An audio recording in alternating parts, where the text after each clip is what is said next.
ಆತ್ಮೀಯ H60 news ಅರ್ಥಾತ್ ಸೀತಾರಾಮ್ ನ್ಯೂಸದ ವೀಕ್ಷಕರೇ, ನಾನು ನಿಮ್ಮವ ಎಂ ಆಯುಧ ಮಲ್ಲಪ್ಪ ಜೊತೆ ಅವರು. ತಾವು ಈಗ ಸುದ್ದಿಗಳ ಲೋಕಕ್ಕೆ ಎಂಟ್ರಿ ಹೊಡಿತಾ ಇದ್ದೀರಿ. ಈ ಸುದ್ದಿಗಳನ್ನು ಪ್ರತಿಯೊಂದು ನೋಡ್ರಿ, ನೋಡೋ ಜೊತೆಗೆ ನಿಮ್ಮ ಅಭಿಪ್ರಾಯಗಳನ್ನು ಹಚ್ತಾ ಇರ್ರಿ. ಯಾಕಂದರೆ ಈ ಸುದ್ದಿಗಳು ನಿಮಗಾಗಿ, ನಿಮ್ಮ ಬದುಕಿಗಾಗಿ, ನಿಮ್ಮ ವೈಚಾರಿಕೆಗಾಗಿ, ನಿಮ್ಮ ತಿಳುವಳಿಕೆಗಾಗಿಯೂ ನಿಮಗೂ ಗೊತ್ತು. ಜೊತೆಗೆ ನಮಗೂ ನಿಮ್ಮೊಂದಿಗೆ ಇದೊಂದು ಮಾತಾಡುವಂಥ ಜೊತೆಗೆ ಸುದ್ದಿಗಳನ್ನು ಬಿಡುವಂಥ ಕೆಲಸ. ಈ ಕೆಲಸದಲ್ಲಿ ನಾವು ನಿಮ್ಮೊಂದಿಗಿದ್ದೀವಿ ಅಂತ ಹೇಳ್ತಾ ನೋಡ್ತಾ ಇರಿ ಸುದ್ದಿಗಳೆಲ್ಲ. ಮಹಾಪೌರಾಗಿ ಮಂಗೇಶ್ ಪವಾರ್ ಅವರು ಆಯ್ಕೆಯಾಗಿದ್ದಾರೆ. ಅದೇ ರೀತಿ ಉಪಮಹಾಪೌರಾಗಿ ಶ್ರೀಮತಿ ವಾಣಿ ವಿಲಾಸ್ ಜೋಶಿ ಅವರು ಆಯ್ಕೆಯಾಗಿದ್ದಾರೆ. ಅವರಿಬ್ಬರಿಗೂ ಸಹಿತ ನಾನು ಈ ಭಾಗದ ಲೋಕಸಭಾ ಸದಸ್ಯನಾಗಿ ಜನರ ಪರವಾಗಿ ಅಭಿನಂದನೆಗಳನ್ನು ನಾನು ಸಲ್ಲಿಸ್ತಾ ಇದ್ದೇನೆ. ಮತ್ತು ಅವರ ನೇತೃತ್ವದಲ್ಲಿ ಬೆಳಗಾವಿ ಮಹಾನಗರ ಇನ್ನೂ ಹೆಚ್ಚಿನ ರೀತಿಯಲ್ಲಿ ಅಭಿವೃದ್ಧಿ ಆಗಬೇಕನ್ನುವಂಥದ್ದು ನಮ್ಮೆಲ್ಲರ ಆಶಯ. ಮತ್ತು ಇಲ್ಲಿದ್ದ ಎಲ್ಲ ಪಕ್ಷದ ಸದಸ್ಯರಿಗೆ ನಾನು ವಿನಂತಿ ಮಾಡುವಂಥದ್ದು, ಚುನಾವಣೆ ನಡೆಯುವಂಥ ಸಂದರ್ಭದಲ್ಲಿ ಸ್ಪರ್ಧೆ ಅನ್ನುವಂಥದ್ದು ಇರ್ತದೆ. ಚುನಾವಣೆ ಆದಮೇಲೆ ನಾವೆಲ್ಲರೂ ಒಗ್ಗಟ್ಟಾಗಿ ಈ ಒಂದು ಬೆಳಗಾವಿ ಅಭಿವೃದ್ಧಿ ದೃಷ್ಟಿಯಿಂದ ಏನು ಕೆಲಸ ಮಾಡಬೇಕು ಅನ್ನುವಂಥದ್ದು ಎಲ್ಲರೂ ಪರಸ್ಪರ ಸಹಕಾರದಿಂದ ರಾಜ್ಯ ಸರ್ಕಾರದ ಏನೇನು ಯೋಜನೆ ತರಬೇಕು, ಏನು ಇನ್ನೂ ಹೆಚ್ಚಿನ ಅನುದಾನ ತರಬೇಕು, ಕೇಂದ್ರ ಸರ್ಕಾರಕ್ಕೆ ಏನು ಅನುದಾನ ತರಬೇಕು, ಮತ್ತು ಕೇಂದ್ರ ರಾಜ್ಯ ಸರ್ಕಾರದ ಏನು ಇದು ಯೋಜನೆಗಳು ಬಂದಿರ್ತಾವೆ ಅದನ್ನ ಸರಿಯಾದ ರೀತಿಯಲ್ಲಿ ಯಾವ ರೀತಿ ಅನುಷ್ಠಾನ ಮಾಡಬೇಕು ಅನ್ನುವಂಥ ಬಗ್ಗೆ ಎಲ್ಲರೂ ಕೂಡಿಕೊಂಡು ಒಂದು ಸಂಘಟಿತವಾಗಿ ನಾವು ಕೆಲಸ ಮಾಡಿದ್ರೆ ಬಹುಶಃ ಬೆಳಗಾವಿ ಒಂದು ಮಾದರಿಯಾದಂತಹ ಮಹಾನಗರ ಆಗಲಿಕ್ಕೆ ಸಾಧ್ಯತೆ. ಅದಕ್ಕೆ ಎಲ್ಲರೂ ಕೈ ಜೋಡಿಸಬೇಕು ಅನ್ನುವಂಥ ವಿನಂತಿಯನ್ನ ತಮ್ಮಲ್ಲಿ ಮಾಡ್ತಾ ಇದ್ದೇನೆ. ಮತ್ತು ನೂತನವಾದಂತಹ ಮಹಾಪೌರರು ಮತ್ತು ಉಪಮಹಾಪೌರರಿಗೆ ನಾವೆಲ್ಲರೂ ಸಹಿತ ಸಹಕಾರ ಕೊಡ್ತೀವಿ. ನಿಮ್ಮ ನೇತೃತ್ವದಲ್ಲಿ ಈ ಒಂದು ಬೆಳಗಾವಿ ಇನ್ನೂ ಹೆಚ್ಚಿನ ರೀತಿ ಅಭಿವೃದ್ಧಿ ಆಗಲಿ ಅನ್ನುವಂಥದ್ದನ್ನ ಶುಭ ಹಾರೈಸಿ ಮತ್ತೊಮ್ಮೆ ಅಭಿನಂದನೆ ಸಲ್ಲಿಸಿ ನಾನು 4 ಮಾತು ಮುಗಿಸ್ತೇನೆ. ನಮಸ್ಕಾರ. ಸನ್ಮಾನ್ಯ ಮಹಾಪೌರರೇ, ನಿಮಗೆ ಮತ್ತು ಉಪಮಹಾಪೌರಿಗೆ ಅಭಿನಂದನೆ ಸಲ್ಲಿಸ್ತೀನಿ. ಮಂಗೇಶ್ ಪವಾರ್ ಒಬ್ಬ ಸಾಮಾನ್ಯ ಕಾರ್ಯಕರ್ತರಾಗಿ ಭಾರತೀಯ ಜನತಾ ಪಕ್ಷದಲ್ಲಿ ತಮ್ಮ ರಾಜಕೀಯ ಜೀವನವನ್ನು ಪ್ರಾರಂಭ ಮಾಡಿ ಇವತ್ತು ಮಹಾಪೌರರಾಗಿ ಬೆಳಗಾವಿಯಲ್ಲಿ ಆಯ್ಕೆಯಾಗಿದ್ದಾರೆ. ಈಗ ಸಮಸ್ತ ಬೆಳಗಾವಿ ಜನಪರವಾಗಿ ಅವರಿಗೆ ಅಭಿನಂದನೆ ಸಲ್ಲಿಸ್ತೀನಿ. ಅದೇ ರೀತಿ ವಾಣಿ ವಿಲಾಸ್ ಜೋಶಿ ಅವರು ಒಂದು ಕ್ರಿಯಾತ್ಮಕ ನಗರ ಸೇವಕಿಯಾಗಿ ಆ ಭಾಗದ ಅಭಿವೃದ್ಧಿಗೆ ಸತತವಾಗಿ ಪ್ರಯತ್ನ ಮಾಡುತ್ತಿರುವಂತಹ ಅವರು ಇವತ್ತು ಅವರಿಗೆ ಅಭಿನಂದನೆ ಸಲ್ಲಿಸ್ತಾರೆ.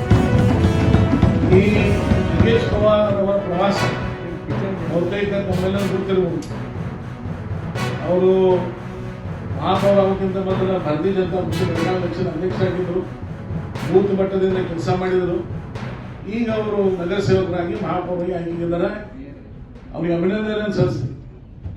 ನಮ್ಮ 60 ಜನ ಮೆಜಾರಿಟಿ ಇದ್ರು ಸಹ ಈ ಸಲ ಏನೇನು ಪ್ರಯತ್ನ ಆಗಿತ್ತು ಅನ್ನೋದು ತಮ್ಮ ನಾರಾಯಣ ಅದಕ್ಕೆ ಬಗ್ಗೆ ಹೆಚ್ಚಿಗೆ ಹೇಳುವುದಿಲ್ಲ. ಅವರು ಸದಸ್ಯತ್ವ ಅನಾವರಣ ಮಾಡಿದರು. ಅವರು ಮಹಾನಗರ ಪಾಲಿಕೆ ಸದಸ್ಯರ ಆಗೋಕ್ಕಿಂತ ಮೊದಲು ಅವ್ರ ಮನೆಯವರು 2 ವರ್ಷದಿಂದ ಅದು PWD ಒಳಗೆ ಅಲಾಟ್ಮೆಂಟ್ ಅಲ್ಲ ಆಪ್ಷನ್ನಾಗ ತಗೊಂಡಿದ್ದನ್ನ ಒತ್ತಡ ಹೇರಿ ಅವ್ರನ್ನ ಅನಾವರಣ ಮಾಡುವಂತ ಮಾಡಿದ್ರು. ಹೀಗಾಗಿ ಇವತ್ತು ಕಾಂಗ್ರೆಸ್ದವ್ರು 3 ಜನ ಬಚಾವಾಗಿದ್ದಾರೆ. ನಾನು ಹಾಕಿದ್ದೆ ಅಂತಂದ್ರೆ ಅವರು 3 ಜನ ಇವತ್ತು ಕೋಡ್ ಅಡ್ಡಾಡೋದಾಗ್ತದೆ.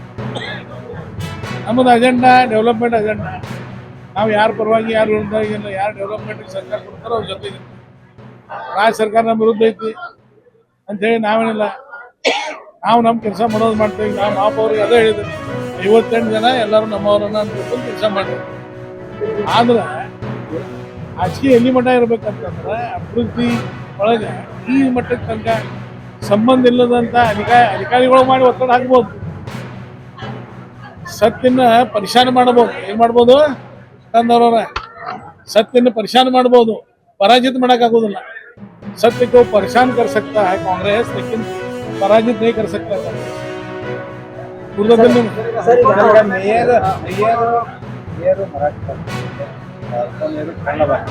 ಎಲ್ಲರ ಕಡೆ ಬಿಜೆಪಿ ಜಾತಿ ಮತ್ತು ಭಾಷಾ ಪ್ರಯೋಗ ಮಾಡಿದ್ದಾರೆ. ಕಡೆ ನ್ಯೂಟ್ರಲ್ ಹಂಗಿಲ್ಲ. ನಾವು ನಿರಂತರವಾಗಿ ಪ್ರಯತ್ನ ಇದ್ದವನ್ನ ಆರಿಸುವಂಥದ್ದು. ಅದಕ್ಕೆ ಜಾತಿ ಭಾಷೆ ಏನೂ ಸಂಬಂಧ. 37 ಜನ 35 ನಾವು 2 ಮಂದಿ 37 ಜನ ಎಲ್ಲ ನಮ್ಮವ್ರನ್ನ ತಿಳ್ಕೊಂಡು ಆ ಪ್ರಕಾರ ನಿರ್ಣಯ ಮಾಡ್ತಾರೆ.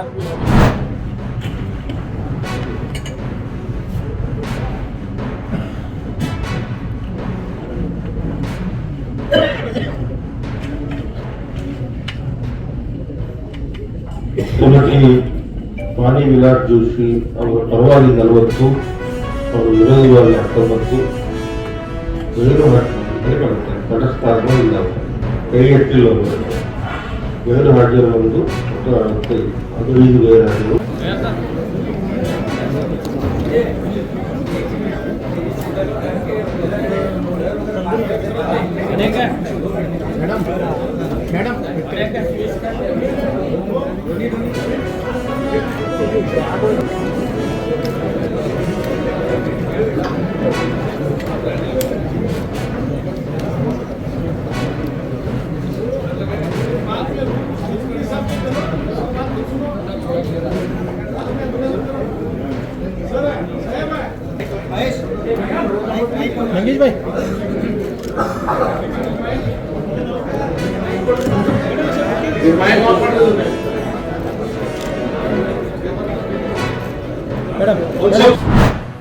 ಆತ್ಮೀಯರೇ, ಎಲ್ಲ ಸುದ್ದಿಗಳನ್ನು ನೋಡಿದ್ರಲ್ಲ, ಏನು ಅನಿಸ್ತು ನಿಮಗೆ?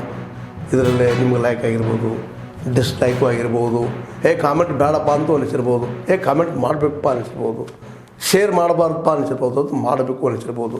ಏನಾದರೂ ಆಗಲಿ ಶೇರ್ ಮಾಡ್ತಾಯಿರಿ, ಈ ನ್ಯೂಸ್ಗಳನ್ನ ನೋಡಿಸ್ತಾ ಇರಿ, ಜೊತೆಗೆ ಇದಕ್ಕೆ ಸಬ್ಸ್ಕ್ರೈಬ್ ಆಗ್ತಾಯಿರಿ ಅಂತ ಹೇಳ್ತಾ H60 ನ್ಯೂಸ್ ಅರ್ಥಾತ್ ಹೇ ಸೀತಾರಾಮ್, ಇದು ಸತ್ಯದ ಕೈಗೆ ನಡಿ. ವಂದನೆಗಳು.